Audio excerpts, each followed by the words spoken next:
here's the current project we have going on. These are concrete tilt-up panels. They're poured flat on the ground and then lifted up with a crane. These tilt-up panels have been here since like the 70s or 80s, I think. They wanted to add a garage door there so they could get a forklift in and out. Right now they got to go all the way around the building. They added this other man door, so we're adding the concrete. We had to pull out concrete here. We had to pull out, there was 2 more bushes like this right there and there. Pulled those out. Now we got it rough graded, we got it formed up. There's going to be a curb right here, and then it's going to go down, and there's going to be just the ramp for the forklifts right there. We put those too high, so they're 7 inches, plus the grade's lower than that. And then this is going to be 6 inches thick grade through this whole thing. Right here, this little black part, this is just a 3-inch pipe that we added so that the landscaping can be carried from wherever it stopped, under that slab and under this slab, and continue and tie into the rest of the landscaping. An easy, quick, efficient, accurate way to form up these curbs is to put these spacers in there.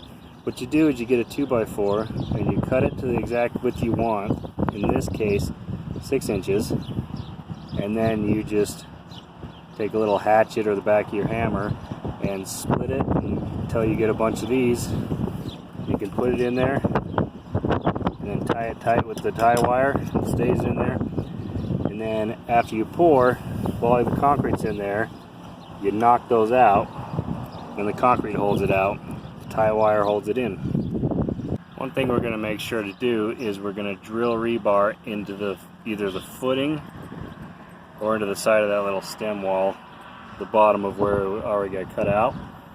Concrete's actually going above that a couple inches, but we need to have rebar, because that way your building and the slab will move together. Hopefully they won't move at all, but that way you won't get it separated.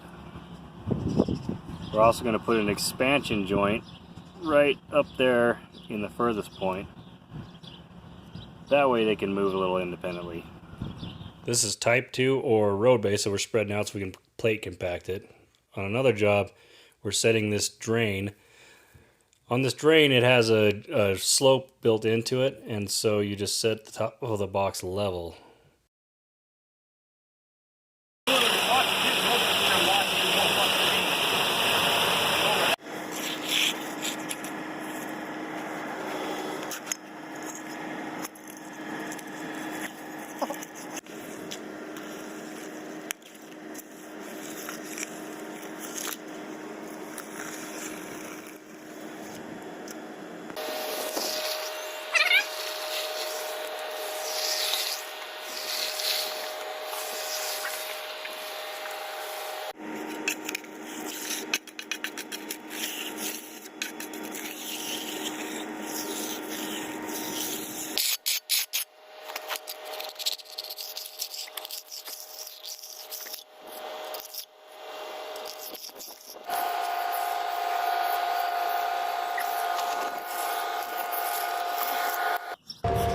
We pulled this form off a little bit early. You can tell that the concrete is sagging just a little bit. It's kind of tricky. You have to pull it off early enough that you can still scrub out all the imperfections, but it has to be stiff enough that it won't completely fall apart. After that, you just scrub out all the imperfections, hit the edge again. You can move your trowel upwards and then edge against it, if that makes sense, to replace the form. Normally you would just edge it against the form, but since the form is pulled, you can edge against your trowel, and that'll make a nice clean edge on it.